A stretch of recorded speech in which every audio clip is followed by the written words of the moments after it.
उडेरोलाल मां सिंधियाना news network जे reporter Natesh Malhotra मूजिब मटियारी लॻ पलीजाणी जे ॻोठ लालखान बाटी में जन्म वठंदड़ पुराणो मल पहलवान अदाकार ऐं ॻोठ सुधार संगत लालखान बाटी जो सरपरस्त आला हाजी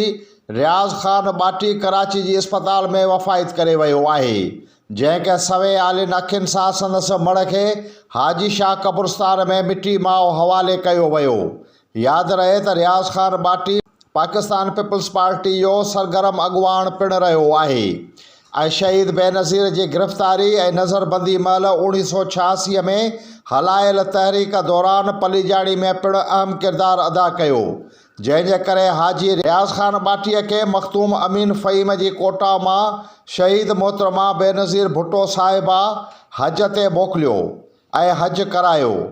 ॿिए तरफ़ मरहूम जे पोयरनि सिंधी अदबी संगत पलीजाणी जे काउंसलर सोहराब खान बाटी हाजी अब्दुल करीम बलोच मरहूम जे पुटनि सां ॻोठ लालखान बाटी में सैयद सुलेमान शाह बुखारी अदीब ऐं शाइर सैयद इमदाद अली शाह बुखारी मटियारी ज़िले जे सीनियर सहाफ़ी सुमार छुट्टो रईस कमाल खान बाटी फयाज़ अहमद सुमरो ऐं ॿियनि ॻोठ लालखान बाटी में पहुची तज़ियत कई, जॾहिं त ॾुखोयल ख़ानदान सां तज़ियत जो सिलसिलो हलंदड़ आहे।